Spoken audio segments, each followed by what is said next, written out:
Time to talk Gators here at Mark Rogers TV, the voice of college football. We would ask that you smash the like button and, of course, subscribe. Hit that bell for the notifications. That way you know when we're going live. Alabama's the national champion. No big surprise there. It's 6 in 12 years for Nick Saban with the Tide. And, of course, the Gators gave them their closest call this year at 52-46. We got David Waters on the line from Gators Breakdown. David, I'm going to bring up that SEC championship game because when it's all said and done, maybe you can take a little pride, or Gator Nation, in regards to taking Alabama to the wire to a certain extent, at least much closer than anybody else. Probably more frustration, Mark, because that's how good you could see Florida. You know, when Florida played their best, they could play with anybody, and we saw that at times this year when they went out there and they had their full repertoire of guys, and they went out there and played their best. They were blowing people out. The offense was in sync. You know, they could make up for a bad defense, and that's kind of what you got versus that Alabama game. But we can't forget, just the week before, they lost to a bad LSU team there. So, I did see a lot of Gator fans kind of saying that the last, as soon as the national championship game went final, I was like, yeah, Florida played Alabama tough, and that was, that was indicative of where this program is. No, it's not. The week before, you lost to LSU. Earlier in the season, you lost to Texas A&M, games that you should have won. And 2020 was a window that Florida needed to strike in. And, you can see.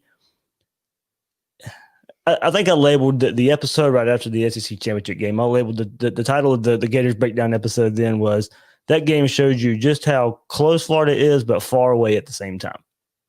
So it's just this, you can take some solace in it just because, okay, you got to go. If you can play your best every game, that can be the Florida you can see under Dan Mullen. You just didn't get that on a consistent basis.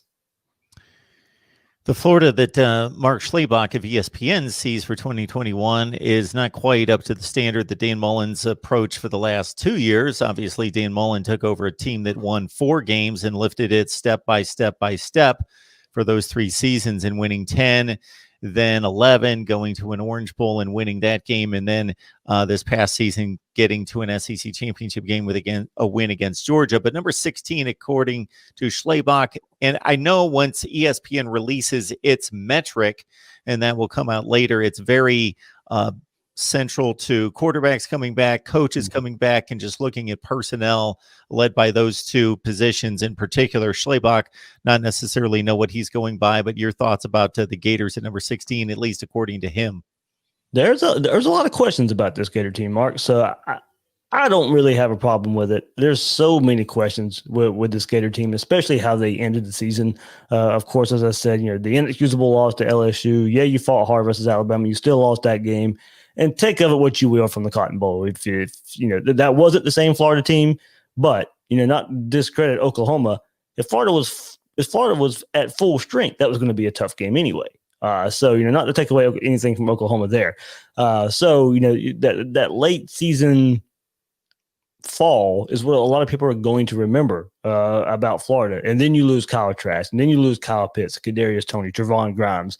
You still kind of waiting to see what you're going to have at offensive line a bit, but you are going to lose your 2 best ones. Brett Heggie and Stone Forsythe have already pretty much made it known they're going to the NFL. That was your 2 best offensive linemen last year. They're gone there, and that wasn't a very strong group at offensive line. So Florida's going to have some retool some offensive line, and you're going to have a shift in offense. You're going to go from this sling it all over the field to a more controlled run game with Emory Jones. Not to say he can't throw the ball, but, I think the strength is going to be what we've more known a Dan Mullen offense to be before he found Kyle Trask.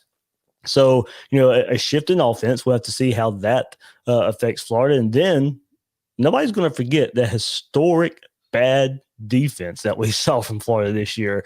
And so that with that question remaining, the offense is going to take some sort of step back. You have to. I mean, that's how good this offense was. Just to sit here and say, okay, oh no, they'll be fine in offense. Well, you're doing a disservice to the offense that we just saw this season. So no, they're going to take a step back on offense, and if you don't, the defense won't be that bad. Don't get me. There'll be a reversal to the means there. The defense will get better, but how much better? I think is still the question there. So everything that we saw this past year on defense of not being able to get lined up all the way from game 1 to game 12, what are you going to do to fix it? What are you going to do to fix the simple things? If Florida can just fix the simple things on defense, you'll see improvement. So that's where the improvement will be. But you still got to get better play. You still got to go tackle better. You still got to go prepare better.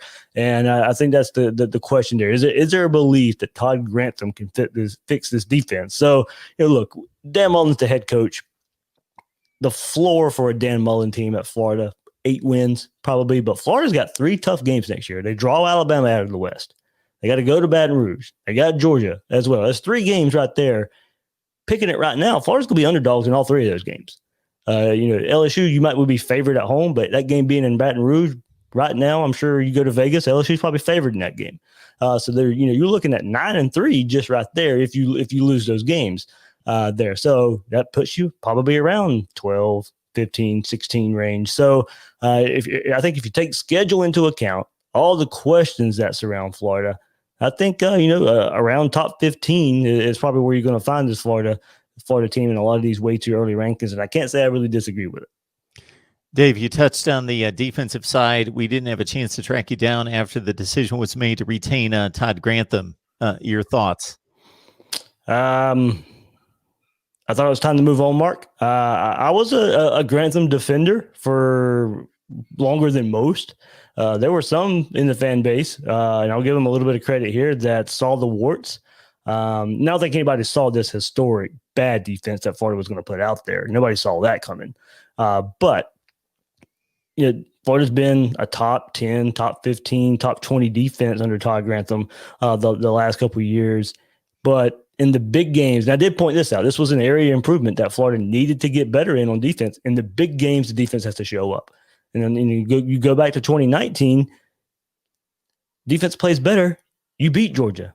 Defense gets 1 or 2 stops versus LSU. That's more of a game late in the fourth quarter instead of LSU kind of basically being able to salt the game away there. And you couldn't get to the quarterback. You couldn't get to Jake Fromm and Joe Burrow in 2019. Those things had to get better.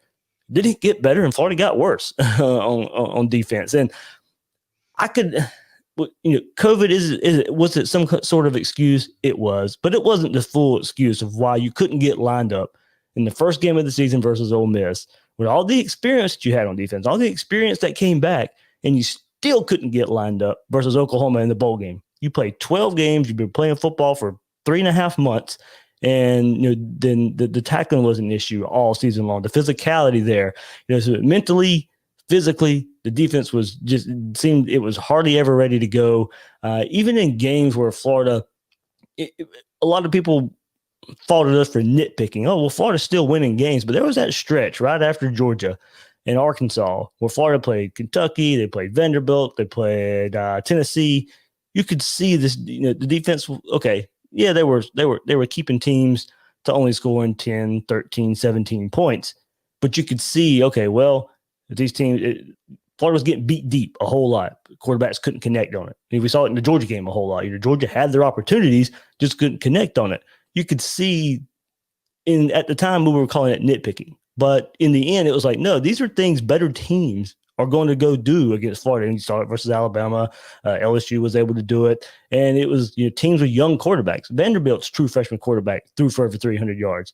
Max Johnson in his first start versus LSU comes into the swamp and beats Florida because the defense couldn't get a true freshman quarterback off the field. So, Mark, I think as each issue just compounded week after week after week, that's when I can no longer defend Todd Grantham. And I think it was time for Florida to move on, but it looks like he'll be around for another year. Love the Florida football talk with David Waters from Gators Breakdown. So I would invite you and encourage you to head on over to Gators Breakdown. You can do that on YouTube, or you can check out the audio platform of your choice. Just look up Gators Breakdown, and there's at least one episode per week and multiple on certain weeks there with David and the rest of the crew.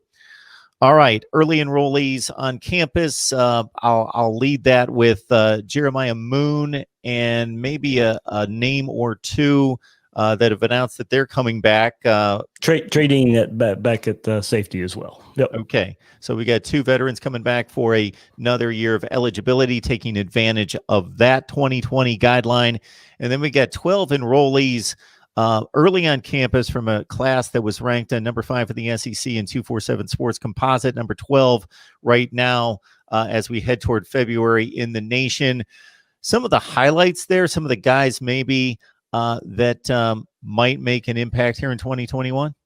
Mark, I'm going to go to grad transfer route a little bit too. Those guys are on campus as well, but you got to start 5-star running back Demarcus Bowman, transfers from Clemson as a true freshman. Barely even played for Clemson. There, he was very heavy Florida lean in recruiting from the pipeline of Lakeland. And now Florida finally gets him anyway. So we'll see. Florida's got a log jam at running back. Damian Pierce, Malik Davis, Naquan Wright all played a lot this past year. Lorenzo Lingard, another former 5-star that transferred from Miami last year. And now you throw Demarcus Bowman into the mix, and Florida's going to have to figure something out in spring practice for the 2021 season. In an offense that's going to lean on the run game a bit more. Florida's got plenty of options at running back, but you could see and part of this is because of the offensive line as well, but you still didn't see enough explosiveness from Pierce, Davis, and Wright.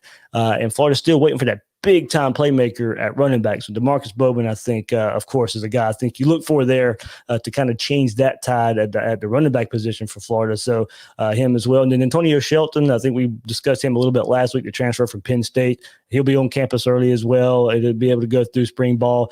Florida's going to lose Kyrie Campbell to Daryl Slayton. We'll see about Marlon Dunlap and what he does at defensive tackle. But Florida needs a whole lot of help there to go along with 5-star Gervin Dexter, who played a lot as a true freshman this past year. So getting Shelton in there to shore up some depth problems that Florida has at defensive tackle is a big, big must. And I think, Corey Collier, Jason Marshall, 2 teammates from Miami, Palmetto, they're on campus early. We saw how bad Florida's defense was. We saw how bad they were on the back end.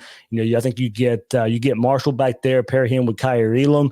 Florida's had some impressive true freshman defensive backs come in and make impacts. And with what we saw this past year, Florida's going to need that to happen again. And so are their highest rated recruits since Dan Mullen's been here, not only in this past class, but since Dan Mullen's been at Florida, are Collier and Marshall. So I think, Marshall there at cornerback, Collier at safety, see what he can do. I don't think, you throw them into the fire unless they go out there and prove it.